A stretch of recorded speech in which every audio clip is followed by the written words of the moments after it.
You've heard of Google, you've heard of Amazon, you've definitely heard of Taylor Swift, but the most powerful company in the world? You've probably never heard of them. They don't sell products, they don't make movies, and they definitely don't dance on TikTok. But they control everything. Your bank, your rent, your retirement, your job, your war, your peace, your future. This is BlackRock, and they're not just a company. They're the shadow government of planet Earth.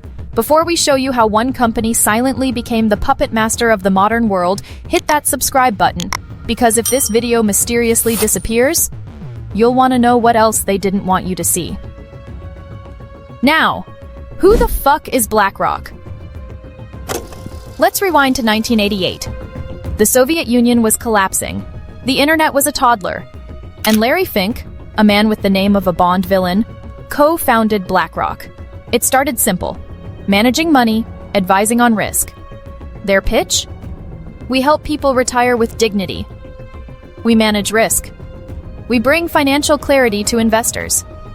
They say they're the good guys, a team of experts making sure your grandma's pension fund doesn't get nuked by the next stock market meltdown.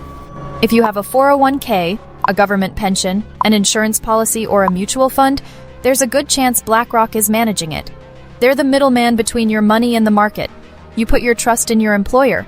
Your employer puts your future in BlackRock. But over the decades, they mutated. From a behind-the-scenes money manager to the financial equivalent of a world religion. Now they don't just manage risk. They create it, price it, and profit from it. They're in 70 offices across 30 countries, with clients in over 100.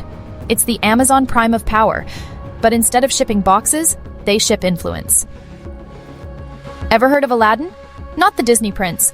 We're talking about a 5,000 computer brain called Aladdin, quietly running the global economy from the shadows. It analyzes risk, predicts markets, tracks your pension, your stocks, your retirement, and half the economy. Think of it like the Matrix, but instead of dodging bullets, you're dodging financial collapse, powered by BlackRock's software.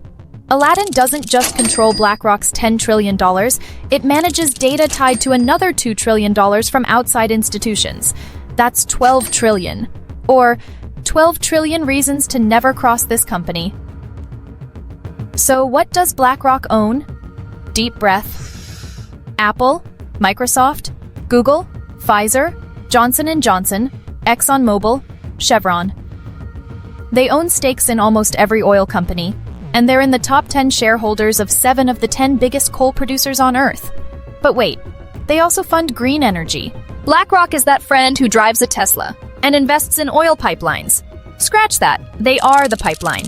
They own pieces of public debt, private corporations, national pension funds, housing markets, probably the Wi-Fi you're watching this on. Where there's a war, there's a contract. And where there's a contract, you guessed it, BlackRock. They don't just show up after the dust settles. They're already in the blueprints. In places hit hardest by crisis, like Puerto Rico, where they helped restructure billions in utility debt, BlackRock's not just investing. They're coordinating the rebuild, drafting the plans, calling the shots. Think less rescue mission, more corporate blueprint for the new economy. Because when the world burns, BlackRock doesn't panic. They allocate. And while most of us are worried about rent or egg prices as the case may be, BlackRock's out here making moves in gold. Not digital, not ETFs. Physical gold. The kind you need forklifts and guards for. Why? Because they know fiat money, dollars, euros, yen, isn't built for forever. And when it starts cracking, gold steps in as Tier 1 capital. That means it's no longer just shiny metal. It's bankable, loanable. You can literally build new money on top of it. BlackRock's not just stacking it. They're using it to position themselves as lenders of last resort. When countries go broke, guess who holds the keys? The guys with the gold. This isn't just hedging risk. This is building a shadow monetary system, designed for when the current one starts glitching.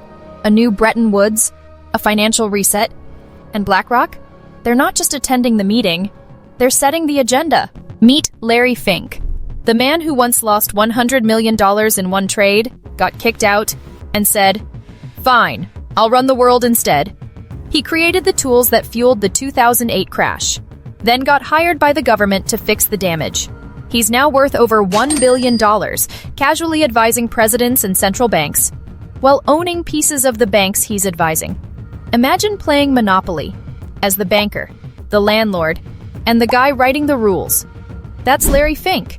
BlackRock says it wants to fight climate change, but it's knee-deep in fossil fuels. They advise on ESG scores, while investing in the worst polluters. They audit banks that they literally own shares in. It's like the referee betting on the match. And the craziest part? Governments call them for advice, even though BlackRock owns their national debt. It's not a conflict of interest. It's capitalism of the highest tier. BlackRock doesn't run ads. They don't post viral videos. They don't need to, because they own the companies that do. So next time someone tells you Facebook is listening, remember, BlackRock owns a slice of Facebook and the phone you're using to worry about it. In a world ruled by visible kings and celebrity CEOs, the real monarchs wear suits, own spreadsheets, and never appear on Forbes covers. They don't want to be famous. They just want to own everything. And they're almost there. If that didn't melt your brain, you're built different. Hit subscribe, like, and comment. Fink runs the world if you made it this far. And if this video randomly vanishes, check the BlackRock boardroom. We'll see you in the next one.